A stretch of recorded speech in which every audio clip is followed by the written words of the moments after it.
kredit modul tizimi, yotoqxona, stipendiya va oliy ta'limda korrupsiya. Baho hech narsani hal qilmaydi. Men shunchaki diplomni olsam bo'ldi. Bundan yuqori bo'lgan universitetlarimiz ham bor. Faqat o'sha tashkiliy jarayonlarda ozgina o'sha Yotoqxonaga joylashish o'zi aslida qanday talablari bor? avgust oyining oxiri, sentabr boshida juda katta muammo bo'ladi har yili. Amaliyotchi va nazariyotchi mutaxassislardan ta'lim olish imkoniyati. Nega bizning oliy ta'lim muassasalari haligacha top mingtalik reytingga kiritilmayapti? 25% tanlov fanlari bu degani, demak bizda 4 yildan 1 yildan to'liq tanlov fanda o'qish mumkin degan. Xorijiy talabalar oqimga tashlab qo'yilgandek bo'ladi. O'sha qirg'oqqa chiqish uchun barcha birgalikda harakat qiladi. Kredit modul tizimining kredit tizimi ishlaydi, lekin modul tizimi ishlamaydi. Tashqaridan olib kelgan dasturni o'qituvchi o'zi bilmasa, demak fan qanaqa sifatda o'tilyapti degan bahoni oldindan berish mumkin. Demak, sifatsiz o'tilyapti bu fan.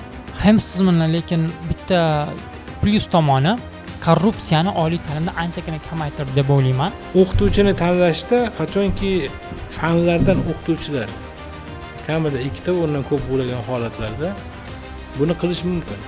Demak, shunda hozir irrigatsiya va milliy universitetning diplomlari dunyo bo'yicha tan olinadi, shundaymi? Qabul 2025 kredit modul tizimi, yotoqxona, stipendiya va oliy ta'limda korrupsiya. Bugungi podkastimizda hammasi haqida erkin va ochiqchasiga fikrlashamiz. Bugun podkastimizda soha mutaxassislari bir necha yildan buyon aynan oliy ta'lim sohasida faoliyat yuritib kelayotgan mutaxassislar ishtirok etmoqda. Assalomu alaykum, podkastimizga xush kelibsizlar. Assalomu alaykum. Assalomu alaykum. Taklif uchun kattakon rahmat. Assalomu alaykum, podkastimizga xush kelibsizlar. Bizni tomosha qilib turgan kuzatuvchilarga qisqacha o'zlaringizni tanishtirib o'tsangiz. Assalomu alaykum. Demak, Xoliqov Abduvalijon Zoqovich, Oliy ta'lim fan va innovatsiyalar vazirligi ta'lim departamenti boshlig'iman. Assalomu alaykum. Avvalambor taklif uchun kattakon rahmat. Men Toshkent davlat yuridik universiteti xalqaro huquq va inson huquqlari kafedrasi o'qituvchisi Shoira Alamonova bo'laman. El-yurt umidi jamg'armasining stipendiyati sifatida Buyuk Britaniyaning Sheffield universitetini tamomlab, hozirgi kunda xorijda olingan ilg'or bilimlarimizni talabalarga tatbiq etib kelmoqdaman. Barchamiz bilamiz, 5-iyundan boshlab oliy ta'lim muassasalariga qabul jarayoni boshlandi. Deyarli har yili qabul jarayonlarida o'zgarishlar bo'ladi va bu abituriyentlarni biroz chalg'itishi ham mumkin. Abduvali aka, bu yil qabul jarayonlarida qanday o'zgarishlar bo'lmoqda? Qabul 2025-2026 o'quv yili uchun yangilik deyarli yo'q, hech qanaqa o'zgarish. Oldingi yilgi tartibda qabul amalga oshiriladi. Mana 5-iyundan abituriyentlar uchun dastlabki tanlov, ya'ni ro'yxatdan o'tish deyiladi ko'p holda bu. Jarayon boshlangan bo'lsa, 25-iyunda bu tugaydi, 20 kun davomida bo'ladi. Demak, umumiy tartibda 2024-2025 o'quv yilidan boshlab avval test, keyin tanlov tamoyili asosida qabul jarayonlari amalga oshiriladi. Birinchi tanlovda, hozirgi jarayonda birinchi bosqichda abituriyentlarimiz fan majmualarini qaysi fandan tayyorlangan, misol uchun biologiya, kimyo va 3 ta majburiy fan hammada bir xil va qaysi tilda topshiradi? O'zbek tilida va qayerda topshiradi? Demak, masalan, Surxondaryo viloyatida, Qashqadaryo viloyatida.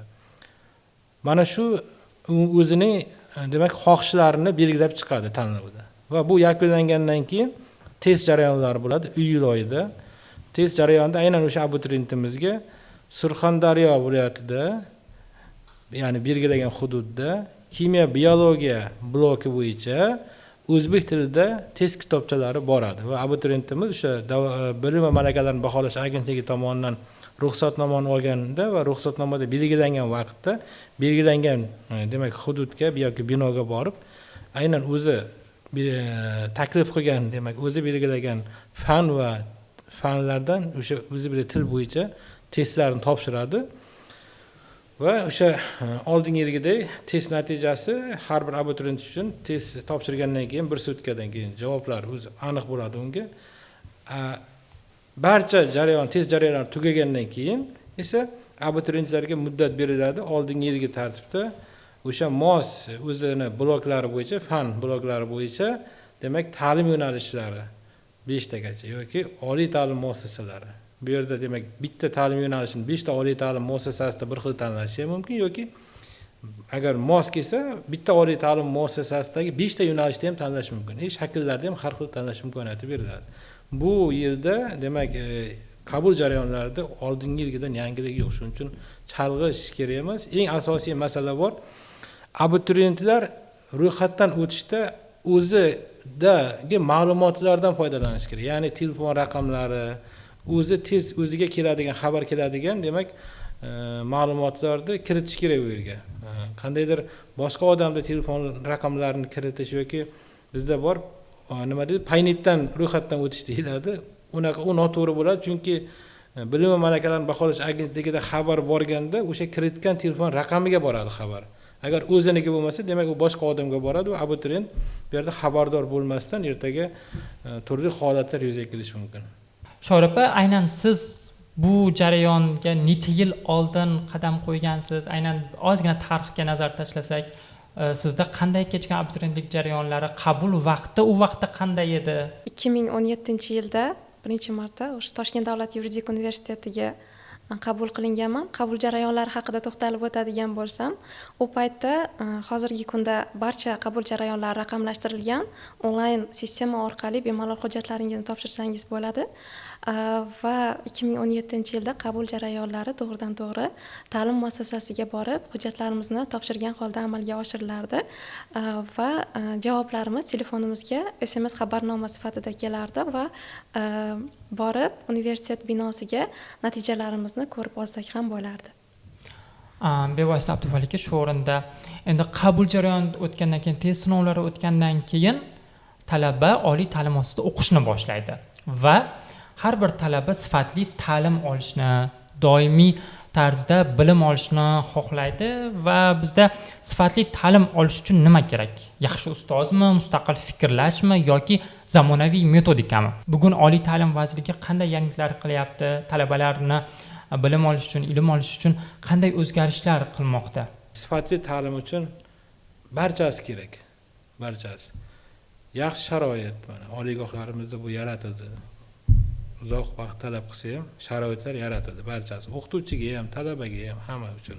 Ya'ni ta'lim olish uchun sharoit yaratildi.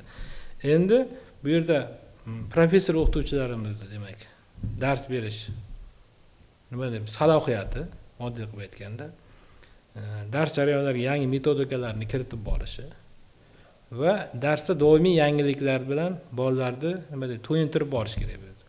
Ikkinchi tomon demak talabalar. Talabalarda mana shu o'zi tanlagan, o'zi kirgan ta'lim yo'nalishi bo'yicha kelajakda yaxshi mutaxassis bo'lib chiqib, mehnat bozorida o'z o'rniga ega bo'lish xohishi juda yuqori bo'lishi kerak va bu xohish orqasidan berilgan topshiriq, berilmagan topshiriq, hattoki mana bizda mustaqil ta'lim degan qismi bor, juda qiyin bo'lyapti. Mana shu jarayonlarda talabalar aktiv bo'lish kerak. Endi hozirgi jarayonda biz mana shu dasturlarni 2024-23 o'quv yilida to'liq kafedralarga berilgan. Sababi ta'limning mazmuni kafedrada shakllanadi. Chunki o'qituvchilar asosiy shu yo'nalishni nima deydi, asosiy odamlari kafedrada yig'iladi. Masalan, bitta kafedrani fanni ikkinchi kafedraga berib qo'ysangiz, u kafedra u fan dasturini ishlab chiqa olmay qoladi. Muammo bo'ladi. Chunki boshqa mutaxassislar. Shundan kelib chiqqan holda biz kafedralarda hozirgi kunda o'rnini oshirish bo'yicha, salohiyatini ko'tarish, ya'ni ularning imkoniyatlari, vakolatlarini kengaytirish bo'yicha vazirlik hozir ishlayapti. Shu bilan birga mustaqil ta'limdagi muammolarimiz bor. Ya'ni mustaqil ta'lim bolaga beriladi va buni qanday qabul qiladi, qanday topshiriq? Bizda uzoq yillar davomida mustaqil ta'lim deganda shu masalan fandan 30 ta mavzu bo'lsa, o'qituvchi 20 tasini o'tadi, qolgan 10 tasini mustaqil ta'limga yozib qo'yadi. Yo'q, bugungi kunda demak biz 2023-yilda vazirimiz buyruqlari chiqqan, aynan o'sha yerda yozilgan mustaqil ta'lim topshiriqlari deb yozilgan. Oldin mavzular turardi. Buni juda katta ma'nosi bor. Topshiriqlar deb yozilgan, demak professor o'qituvchilar talabalarga topshiriq berish kerak. Mustaqil ta'lim uchun. Va topshiriqni endi qaytarib qabul qilib olish masalasida biz hozir vaqt me'yorlarini mana o'zgartiryapmiz. Mana shu yerda professor o'qituvchilarning haftalik soati belgilanyapti. Talabalar bilan ishlash soati deyiladi. Va aynan mana shu soatda professor o'qituvchi majbur o'sha haftada masalan professor Boltayev payshanba kuni 16:00 dan 18:00 gacha qabul qiladi o'zining guruhi talabalarini. Ya'ni bu jadvallarda shakllanishi kerak, xemis tizimida bo'lishi kerak. Mana shundagina bizda mustaqil ta'limda demak yurishi talabalarni qat'iy tartibga o'sha berilgan topshiriqni qaytarib olish masalalari qo'yilyapti. Ikkinchisi bizda hozir ochig'ini aytish kerak, talabalarda jamoaviy fikrlash, jamoaviy bitta muammoli masalani jamoa bo'lib ishlash nimasi yo'q, tizimi. Shu sababli hozir biz demak kurs loyihalari deyiladi yoki o'sha bitiruv malaka ishlari bularni biz o'sha jamoaviy guruhlarga berish masalasini hozir loyihasini ishlab chiqyapmiz va shunday metodika bor. Endi mana xorijda bu juda ham uzoq yillardan beri bu yangilik emas. Ikkita odam o'zaro bitta masala muammo bo'yicha gaplashsa, bu shunchaki suhbat bo'ladi. Unga uchinchi odam qo'shilsa, demak muammoni yechimi 50% ga yetadi. Uchinchi odam qo'shilsa va 8-chi odam qo'shilganda o'sha yerda muammo 100% ga hal bo'lganda, ya'ni bu jamoaviy fikr muammoni yechimini tezlashtiradi va unumdorlikni oshiradi. Ikkinchi tomondan bitiruvchilarimiz mehnat bozoriga borganda ham shu jamoaviy fikrlash nimasini shakllanadi. Bu bugungi kunda muammo, ochig'ini aytish kerak, chunki bizda har bitta masala, har bitta fan bo'yicha berilgan topshiriqlar ham alohida talabani bitta talabaga beriladi-da. Bitta bitiruv malaka ishlari ham shunaqa. Va biz hozir mana shu bo'yicha ishlayapmiz. Shu o'rinda ta'lim sifati haqida gapiryapmiz. Sizga alohida savolim bor. Talabalarda oliy ta'lim bu katta maqsadlar bilan kirib, oddiy diplom bilan chiqib ketadigan joy degan bir stereotip bor. Bu asli qanchalik real haqiqatga to'g'ri keladi yoki mos kelmaydi? Masalan, sizning keysingizda bilsak bo'ladi. Siz bakalavr va magistr darajasini O'zbekistondagi oliy ta'lim muassasasida bitirib, magistrlik darajasini yana Buyuk Britaniyada o'qib keldingiz. Aynan O'zbekiston va Buyuk Britaniyadagi ta'lim tizimi tubdan nimasi bilan farq qiladi? Asosiy farqlar nimada? Avvalo, birinchi fikringizga, ya'ni o'sha shunchaki qog'oz bilan chiqib ketish degan fikringizga to'xtalmoqchiman va talabalarga bunga qo'shimcha sifatida yana bitta noto'g'ri yondashuv bor. Baho hech narsani hal qilmaydi. Men shunchaki diplomni olsam bo'ldi. Yo'q. Hurmatli talabalar, fikringizni ozgina o'zgartirishingizni ta'kidlab o'tgan bo'lardim, so'ragan bo'lardim. Chunki siz aytaylik xorijiy universitetlarga qabul jarayonida deymizmi? Aytaylik o'sha oddiy topshirgan hujjatlaringiz asosida hattoki intervyusiz ham taqdiringiz hal qilinadi. Demak, baho bu sizning yutug'ingiz, ya'ni yuzingiz. Baho bu o'sha sizning akademik o'zlashtirgan ko'rsatkichlaringiz, ya'ni natijangiz hisoblanadi. Shuning uchun ta'lim jarayonida bakalavr davomida 4 yil deymizmi, bevosita o'sha o'zingizning ustingizda, sohangiz ustida izlanib, yaxshi o'qib, yaxshi harakat qilib, yuqori baholar olib, yuqori ko'rsatkichlarga erishsangiz, kelajakda karyerangizda ham yoki bo'lmasa akademik hayotingizda, professional hayotingizda yutuqlarga erisha olasiz. Endi bevosita o'sha O'zbekiston ta'lim sistemasi va Buyuk Britaniya ta'lim sistemasi o'rtasidagi tafovutlarga to'xtalib o'tadigan bo'lsam, xorijiy ta'lim masalasida talabalarda ozgina illyuziya bor. Buni tan olish kerak. Qanaqa illyuziya? Talabalar o'sha xorijiy ta'lim muassasalariga kirgandan keyin butunlay men juda ham nima deydi, yuqori darajada miyamga ta'limni quyib qo'yishadi va juda ham professional shaxs bo'lib qaytaman degan noto'g'ri yondashuv mavjud. Men bu fikrga unchalik qo'shilmayman. Chunki aytaylik, har bir tizimning o'ziga xos ustuvor ijobiy va salbiy jihatlari bo'ladi. Toshkent davlat yuridik universitetini bakalavriatini va magistraturasini tugatgan talaba sifatida aytmoqchimanki, men Buyuk Britaniyaning Sheffield universitetiga borib, u yoqdagi ta'lim imkoniyatlaridan unchalik hayratlanmadim. Nima uchun? Toshkent davlat yuridik universitetida yaratilgan sharoitlar yoki bo'lmasa assignmentlar sistemasi. Xuddi misol uchun platformaga assignmentlarni yozib yuklash deymizmi, uning baholanishi deymizmi, yoki o'qituvchilar bilan muloqot jarayonlari deymizmi, unchalik katta tafovut ko'rmadim. o'zi Toshkent davlat yuridik universitetida ham deyarli xorijdagi hamma sharoitlar yaratilgan va ilg'or standartlar asosida bizga ta'lim berilayotgan edi va o'qituvchilarimga katta rahmat aytmoqchiman. Buyuk Britaniyadagi magistratura bosqichidagi ta'lim jarayonida menga yuridik jihatdan tamal toshini qo'yib bergan, ilg'or bilimlarni berishganligi uchun qiynalmadim desam mubolag'a bo'lmaydi. Qiyinchiliklar bo'ldi albatta, til masalasida yoki bo'lmasa o'sha akademik muhitga moslashuv jihatidan. Va albatta tafovutlar ham bor, yo'q emas. Qaysi jihatdan tafovutlar bo'lishi mumkin? Birinchi o'rinda u yerda o'sha akademik muhit. Aytaylik, majoziy ma'noda aytadigan bo'lsak, hamma international students deymiz, xorijiy talabalar oqimga tashlab qo'yilgandek bo'ladi. O'sha qirg'oqqa chiqish uchun barcha birgalikda harakat qiladi. Ya'ni kutubxonalarga kirganimda hamma talabalar soni juda ham ko'p, kutubxonalarni to'ldirib o'tiradi. Muhit nimagadir shunaqa. Hamma o'qishga, izlanishga, tadqiqoti davomida tadqiqot bilan shug'ullanishga, assignmentlar yozishga harakat qiladi.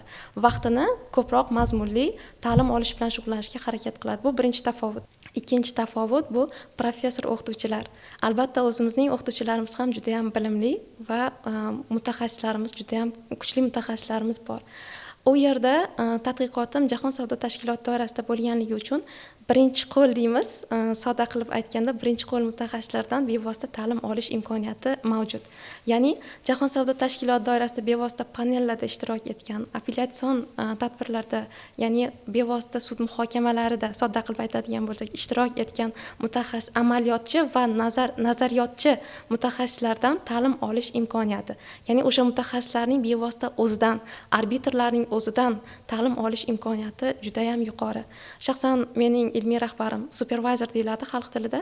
Supervisorimiz juda ham kuchli mutaxassis bo'lgan, haqiqatda Jahon savdo tashkilotining panellarida ishtirok etgan kuchli mutaxassislardan bilim olish imkoniyatiga ega bo'lganmiz. Uchinchi farqli jihati talabalarga yaratilgan xizmat turlari. O'zimizda ham bu juda ham yaxshi yo'lga qo'yilgan va xorijda talabalar bilan ishlash markazlari yuqori rivojlantirilgan.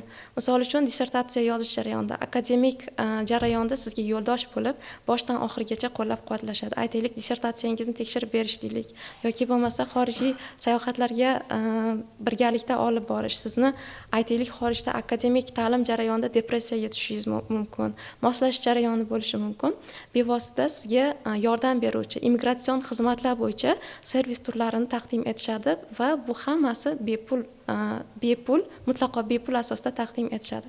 Mana shu 3 ta asosiy tafovutlarni ko'ra oldim desam bo'ladi.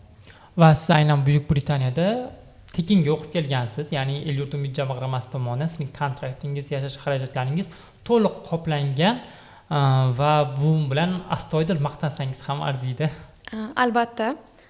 Prezidentimizning farmonlariga asosan o'sha El-yurt umidi jamg'armasi tashkil qilingan va bu ilg'or fikrli, o'zini rivojlantirish maqsadini ko'zlaydigan yoshlar uchun juda ham katta imkoniyat, chunki xorijiy universitetlarda o'qish oddiy oila farzandi uchun moliyaviy jihatdan yordam talab qiladigan masala va El-yurt umidi jamg'armasi eng kichik hattoki viza xarajatlaridan tortib sug'urta xarajatlari deymizmi, yashash xarajatlari deymizmi, oziq-ovqat, kontraktni-ku ham gapirmasa ham bo'ladi. Aytaylik, o'zimda 21.400 funt sterling miqdorida to'lov shartnoma mablag'larini bevosita El-yurt umid jamg'armasi tomonidan qoplab berishga erishganmiz va buning uchun yurtboshimizga, umuman olganda jamg'arma ma'muriyatiga, eng asosiysi xalqimizga, ma'lumki o'sha davlat budjeti xalqimizning soliqlari evaziga shakllantiradi.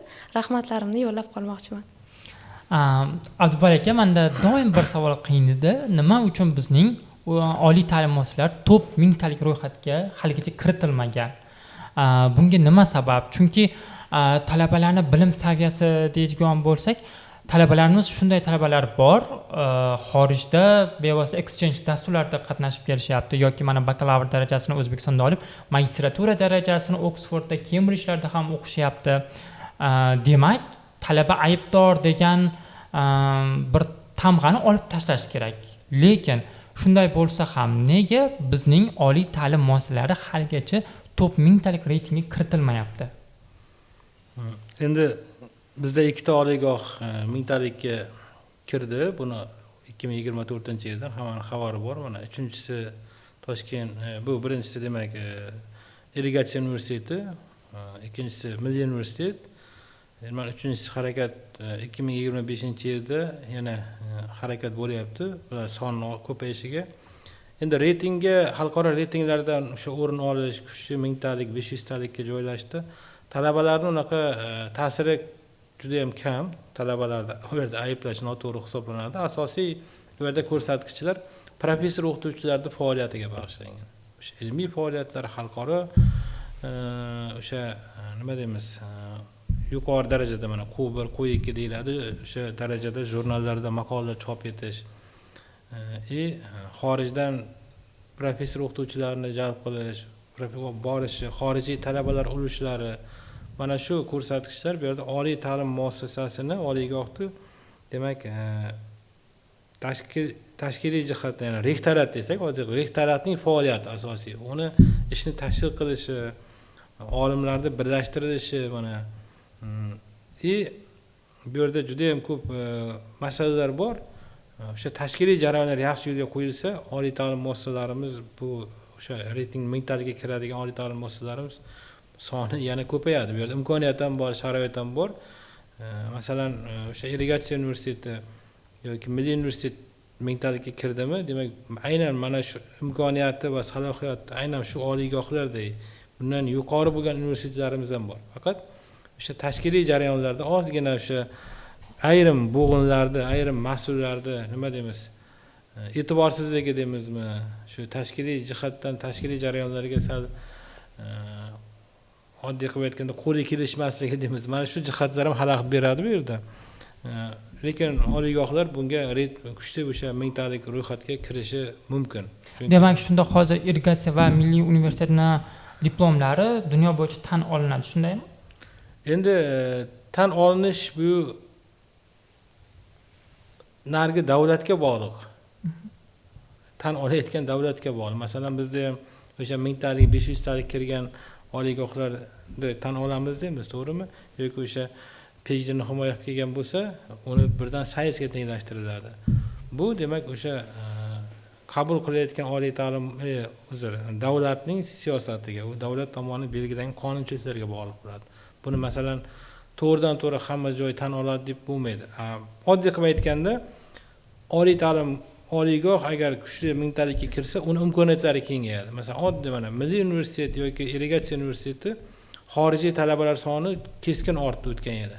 Bu yil yana ortish ko'rsatkichi yuqori bo'lishi kutilmoqda. Sababi qo'shni masalan davlat Turkmaniston shart qo'ygan, o'sha agarda o'sha 1000 talikka kirgan oliygohlarda o'qisa, fuqarolari uni pulini davlat tomonidan qoplab beradi. Va aynan u fuqarolar ko'proq Milliy universitet bilan irrigatsiya universitetini tanlaydi. Mana Milliy universitetda 1000 dan ortiq Turkmaniston fuqarolari bor. Irrigatsiyada 500 ga yaqin muhandislik yo'nalishlarida o'qiydi. 2020-yildan boshlab O'zbekistondagi deyarli barcha oliy ta'lim muassasalarida kredit modul tizimi yo'lga qo'yildi. Haqiqatan ham boshida talaba ham, o'qituvchi ham ko'nikishi juda ham qiyin bo'ldi. Shaxsan men o'zim ham aynan mana shu davrni boshdan kechirganman va haligacha shu jarayon davom etmoqdaki, kredit modul tizimining kredit tizimi ishlaydi, lekin modul tizimi ishlamaydi. Chunki haqiqatan ham masalan fan tanlovi, o'qituvchilar tanlovi degan bir tizim haligacha to'liq yo'lga qo'yilmayapti. Nimaga haligacha shuncha vaqt o'tsa ham buning muammolari bartaraf etilmayapti? Oliy ta'limga yangi kirib keldi va tizimni tartibga solish uchun normativ hujjatlar shakllantirildi, tasdiqlandi va normativ hujjatlar bo'yicha ishlanmoqda oliygohlarda. Bu yerda ta'limni tashkil etishda bu juda qulay. Masalan, bizda ham oldin soatlarda hisoblangan bo'lsa, bu kreditda hisoblanyapti va oddiy qilib aytganda, oldingi tizim bilan hozirgi tizimda juda katta farqi yo'q. Faqat bunda majburiyatlar ko'paygan. Majburiyatlar, mustaqil ta'lim aniq ko'paygan va haftalik nagruzkalar aniq belgilangan. Ya'ni kredit bu talabanikida, o'qituvchiniki emas. O'qituvchini o'sha soati turibdi. Soat yuklamada, o'qituvchining yuklamasi deydi, o'quv yuklamasi. Kredit bu talabaniki. Masalan, bitta fanga 60 kredit berilsa, bu 180 soat deyiladi. 60 kreditni 50% mustaqil ta'lim desa, u 50% mustaqil ta'lim bu talabani o'zlashtirish kerak emas degani emas. Talaba majbur 66 kredit yig'ishga o'sha fandan. Demak, u majbur 180 soat o'qishga. Oddiy hisob kitoblar qilinganda bizda bir haftada 2 kredit beriladi. Bir haftada 2 kredit va bir semestr 15 hafta. 15 haftada 30 kredit bola yig'ish kerak. Demak, bir kredit 30 soat bo'lsa, bizda 6 kunda 60 soat. Bu degan talaba kuniga 10 soat shug'ullanish kerak degan raqam bor. Oddiy matematika bu. Shuni qabul qilish kerak bizda talabalarimiz. Ikkinchi masala tanlov fanlari. Tanlov fanlari 2023-yilda 24-yildan boshlab ularning ulush oshirildi. 25% gacha qilib belgilandi. 25% gacha tanlov fanlari bu degani, demak bizda 4 yildan 1 yilini to'liq tanlov fanda o'qish mumkin degan 60 kredit. Bu juda katta nima? Buni ayrim yo'nalishlarda biz bu yil yana ko'paytirmoqchimiz, chunki yo'nalishlar bor. Muhandislik yo'nalishlarida sal ularda demak yo'nalishlar birlashgandan keyin o'sha tanlov fanlarini ulushini oshirish ehtiyoji paydo bo'lyapti. Endi oliygoh buni taklifini beradi, masalasi yo'q. Va tanlov fanlarida qo'yilishi va ularni talabalarga tanish imkoniyatlari har bitta jarayon bu ta'lim yo'nalishini xususiyatidan kelib chiqqan holda oliygohni yoki o'sha kafedralarda fakultetimiz o'z tomonidan belgilanadi. Mana shu. Endi o'qituvchini tanlash masalasi. Biz hozir bitta masalaga alohida e'tibor qaratishimiz kerak. O'qituvchini tanlashda qachonki fanlardan o'qituvchilar kamida 2 ta o'ndan ko'p bo'lgan holatlarda buni qilish mumkin. Agar o'zi bitta fandan bitta o'qituvchi bo'lsa, oliygohda buni qilish imkoniyati yo'q. Ham sizmi, lekin bitta plyus tomoni korrupsiyani oliy ta'limda anchagina kamaytirdi deb o'ylayman. Shaxsan men o'zim ham oldin ishlar edim, oldin o'qigan talabalardan aynan mana shu sessiyani yopishda pul juda ham katta rol o'ynagan va bugungi kunda oliy ta'lim tizimida korrupsiyani kamaytirish uchun o'qituvchi darajasida qanday mexanizmlar kerak deb o'ylaysiz? Hozirgi kunda o'sha raqamlashtirish korrupsiyani kamaytirishda eng muhim omillardan biri bo'ldi desak adashmagan bo'lamiz. Aynan bizda o'sha o'quv dasturlarimiz, sillabuslarimizning o'zida to'g'ridan to'g'ri belgilab qo'yilgan oraliq nazorat ishlarini olish jarayoni, yakuniy nazorat ishlarini olish jarayoni to'liq raqamlashtirilgan. Misol uchun, oraliq nazorat ishlarida aynan biz vazifani savollar yoki keyslar deymiz, xalqaro huquq va inson huquqlari modulidan keyslar taqdim etamiz talabaga va o'zlari o'sha savollarga yuridik essay ko'rinishida yozib platformaga yuklashadi. Va yakuniy nazorat ishlari ham 2 soat davomida o'sha belgilangan keyslar va savollarga, nazariy savollarga javoblar ko'rinishida taqdim etiladi va o'qituvchi o'sha talabaning ism familiyasini ko'rmasdan turib baholash imkoniyatiga ega bo'ladi. Va bundan tashqari digital.uz degan platformamiz bor. Bevosita muloqot o'sha platforma orqali bo'ladi. Hattoki aytaylik, og'zaki savol-javoblar ehtimoli yoki savol-javoblar asosida baholash qaysidir kafedraning syllabusida belgilangan bo'lsa ham u o'sha to'liq video nazorati ostida va asoslov materiallari bilan platformaga yuklash o'qituvchidan talab qilinadi. Avvalgi holatga taqqoslaganda mana shu raqamlashtirish, umuman olganda platforma orqali o'qituvchi va talaba o'rtasidagi muloqot korrupsiyani kamaytirishga muhim omillardan biri bo'lmoqda desak adashmagan bo'lamiz. Aynan sentyabr oyi boshlanishida hamma talabalarda bir muammo bor. Bu turar joy muammosi. Uzoq viloyatdan kelib o'qiydigan talabalar Toshkent shahrida masalan ijarada turadi yoki kimdir yotoqxonaga joylashishga muvaffaq bo'ladi. Yotoqxonaga joylashish o'zi aslida qanday talablari bor? Ayrim universitetlarda rektor gruppasi alohida joylashtiriladi degan bir gaplar yuradi. Yana qaysidir joylarda bu temir daftar yoki yoshlar daftarida bo'lishi kerak deyiladi. O'zi aslida yotoqxonaga joylashish uchun qanday bir talab bor va yotoqxona yetmaydigan talabalarga qanday sharoitlar yaratiladi? Aynan mana shu turar joyga joylashish masalasida. Talabalarni turar joy bilan ta'minlash, talabalarni turar joyga joylashtirish bu avgust oyining oxiri, sentyabr boshida juda katta muammo bo'ladi har yili. O'tgan yildan boshlab bu raqamlashtirildi. Raqamlashtirilgani qanaqa? Aynan mana shu tizimda abituriyentlar yoki talabalar, yuqori kursga o'tayotgan talabalar elektron ariza beradi talabalar turar joyiga. Bu o'tgan yildan boshlab bu tizim ishladi va juda ham yaxshi yechim bo'ldi. Albatta bu avgust oyidan boshlanadi, hozirdan emas, endi avgust oyidan, chunki bizda endi talabalar har yil ta'tilga chiqib ketadi. Mana boshlagan hozir va barcha talabalar chiqib ketgandan keyin talabalar turar joylari bir umumiy holatda ko'rib chiqiladi, rekonstruksiya qilinadi, qayerda ta'mirlash, dorilash, umuman shunaqa dezinfeksiya masalalari qilingandan keyin xonalarning holati va soni yana qayta nima dedi, bir nimadan o'tib chiqadi, ro'yxat qilinadi va u yerda ariza topshirgandan keyin qaysi toifadagi talabalarga ustuvorlik beriladi degan talab bor. Barchada bir xil. U rektorning guruhi unaqa narsa yo'q, chunki hozirgi kunda talabalar turar joyiga turmasdan, demak, ijarada turgan talabalarni ham kamida yarim mablag' qoplab berilyapti davlat tomonidan. Bu juda katta imkoniyat yaratadi. Endi talabalar turar joyiga albatta birinchi o'rinda o'sha chin yetimlar eng birinchi o'rinda. Endi chin yetim uy-joy yo'q, ular doimiy yashaydi. Yozda ham ketmaydi hech qayerga, 4 yil davomida o'sha yerda yashaydi.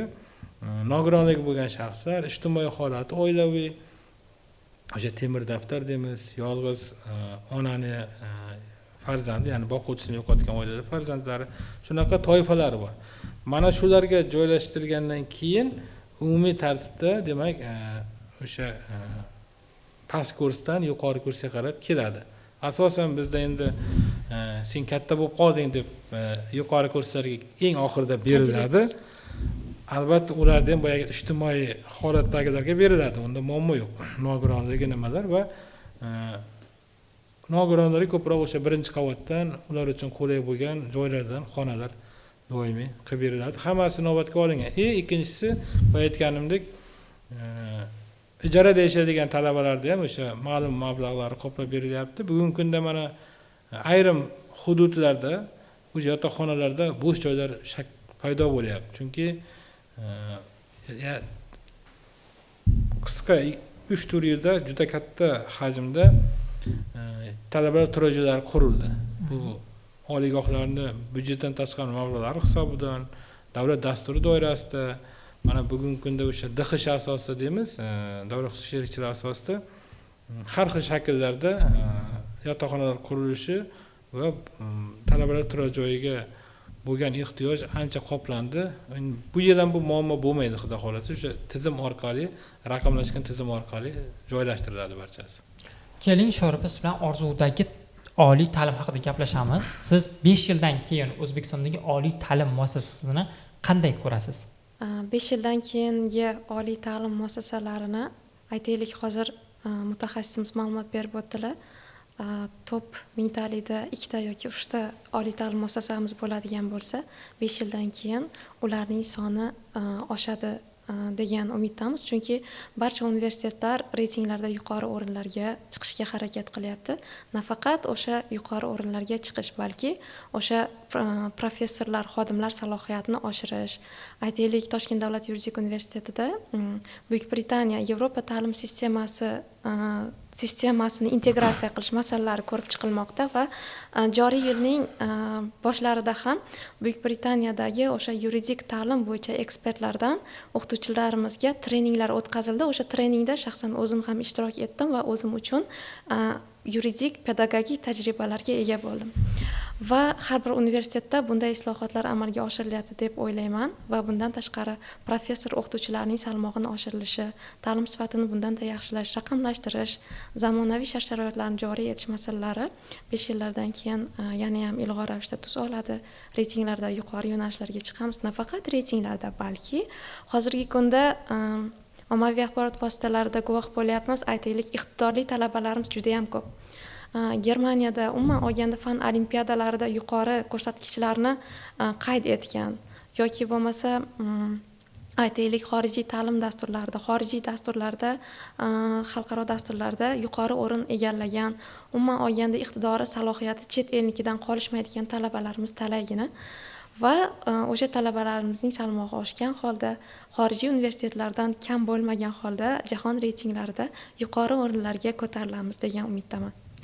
Bugungi podkastimizda nafaqat oliy ta'lim muassasalaridagi muammolar, balki talabalarning ichki muammolari haqida ham fikrlashdik, gaplashdik va ayrim masalalarni ko'tardik deb o'ylayman.